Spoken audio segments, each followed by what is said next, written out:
Hello, welcome to my Friday Night Live video.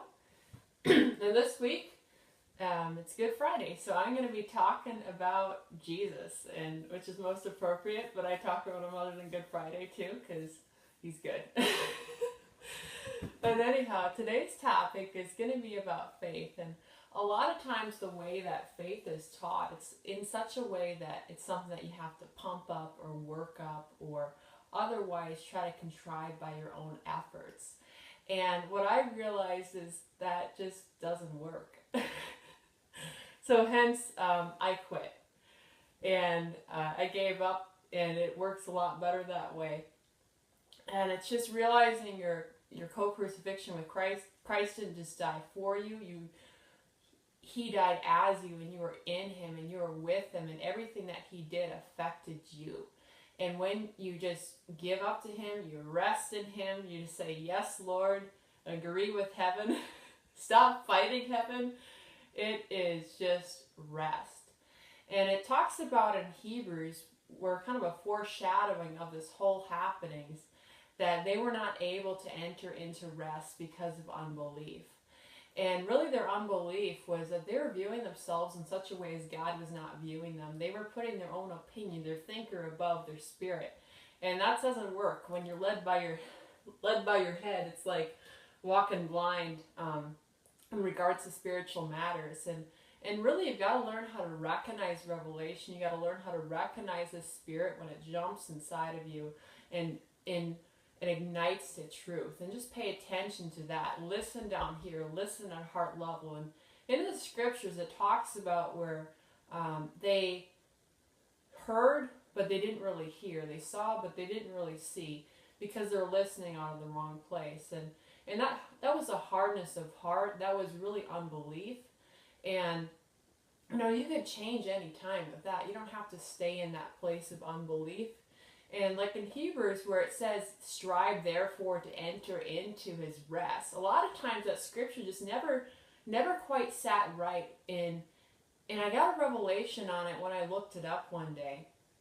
And really, the word strive isn't even talking about a strenuous effort, because talking about entering into rest, it didn't really make sense. Like, why would you go why would you go north to get south? Go in the opposite direction. Faith is rest, it's not striving.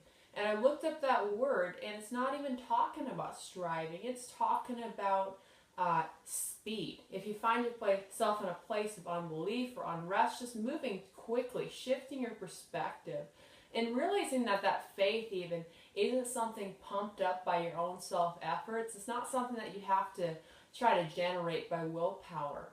And the scripture from Galatians 2:20 talks about being crucified with Christ, and that being the context of where you start to experience faith.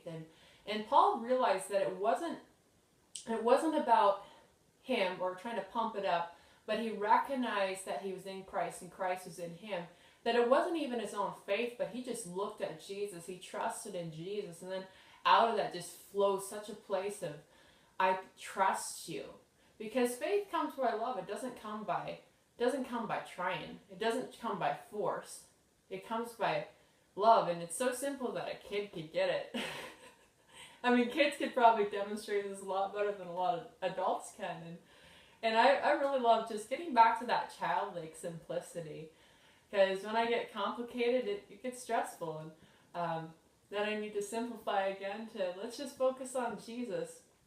And it reminds me of another scripture from Hebrews. It says to fix your eyes on Jesus because he's the author and he's the finisher of faith. And a lot of versions, they insert our faith or my faith or your faith or something like that. But that word isn't even in there. It's just faith. There isn't a pronoun before it like that. And it's really that context is Jesus as a man, he trusted the Father. And by definition, trust is faith. And he trusted him through the darkness, and he knows what that feels like. He knows what the pain inside feels like, externally, whatever contradiction you're facing, whatever darkness you're facing. He's not unsympathetic to that. He's not untouched by that. He's experienced that. And a lot of times people may emphasize just Jesus the divinity of Christ, but they forget that also he came as a human, that they were one. Humanity and divinity were one in the person of Jesus. And really when you look at that, when you stare at him, that solves a lot of those theological questions or arguments. Just, it's Jesus. Like, he's the answer. I know it's kind of a Sunday school thing that everybody should know, but the kids were right. Jesus is the answer. And another thing is, get your eyes off of yourself, get your eyes off your situation, because sometimes if you get stuck in the if this, why then that, you won't move forward. It's like looking through a knot hole, trying to see the whole picture, and it ain't working. But when you fix your eyes on Jesus, then it starts to fade away, that fear, that anguish, that pain. It all becomes a place of ease, where it's not a striving to try to get healed. It's not a striving to try to get the promises to manifest, but they effortlessly start coming into place. And what I mean by fixing your eyes on Jesus, I don't just mean by putting some mental icon in your mind of a picture of Jesus. Like, that's not at all what I'm talking about. I'm talking about his goodness, his nature, his work, his person, everything that he is in you and through you. Because he's not far from you. A lot of times people, when they're running into a struggle, what they're doing is they're seeing God's over here and I'm over here, and that's the whole problem. He's right in the middle of it all. He's right in the middle of your mess, and he's not intimidated one bit. Because he sees something that's bigger than that. He sees a reality that's higher than any contradiction, than any unbelief, and he's willing to walk you through it until you get it, and he's faithful. Even if people are unfaithful, he's faithful. And that's something you could constantly rely on. So that's for tonight's message.